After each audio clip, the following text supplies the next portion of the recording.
Vou voltar agora a falar com o Nilson Clava, que está lá em Santiago, no Chile, acompanhando aquela reunião com líderes da América do Sul. Nós vimos aí hoje sendo assinado um compromisso de formação de um novo fórum de integração, o ProSul. E, Nilson, o que você conta pra gente agora?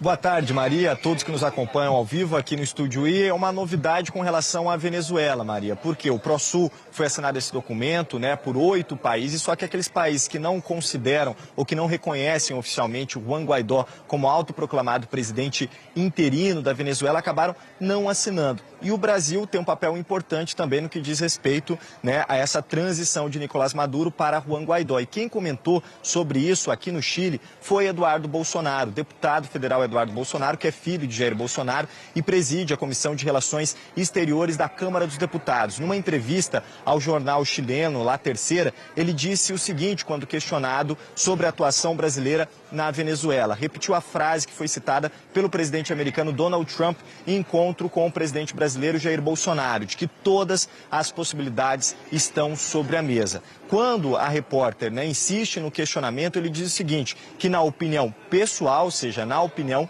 dele, e não do governo, aí sim ele considera difícil que Nicolás Maduro saia de forma simples e pacífica do poder. E que por isso seria o uso da força, haveria a necessidade de alguma forma do uso da força. Essas foram as palavras de Eduardo Bolsonaro nessa entrevista ao jornal chileno, de que todas as hipóteses estão na mesa e que de alguma forma, da opinião pessoal dele, porque há uma resistência de Nicolás Maduro, o uso da força seria necessário. Só que logo na saída aqui, do Palácio de la Moneda, nós conversamos com o deputado federal e ele disse o seguinte, que na opinião do governo brasileiro, o uso da força, o uso militar está completamente descartado, que essa não é uma hipótese que o governo brasileiro leva em consideração, continua levando em consideração a questão diplomática e que a fala dele foi no contexto justamente do posicionamento do presidente americano Donald Trump. Então vamos dar uma olhada sobre o que falou o deputado federal Eduardo Bolsonaro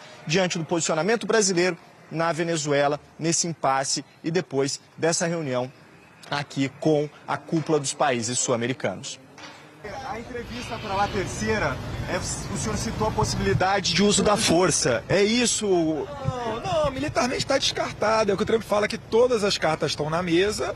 Todas as cartas são todas as cartas, mas ninguém quer intervir militarmente, isso daí não é uma hipótese relevante, o Brasil não pensa nisso. Está descartado então hoje? O Brasil não pensa nisso. Mas quando o senhor fala do uso da força, o que significa? Eu falei a mensagem do Trump, que todas as portas, todas as possibilidades estão sobre a mesa. Obrigado. Vamos. O presidente, os generais, estão a cargo disso.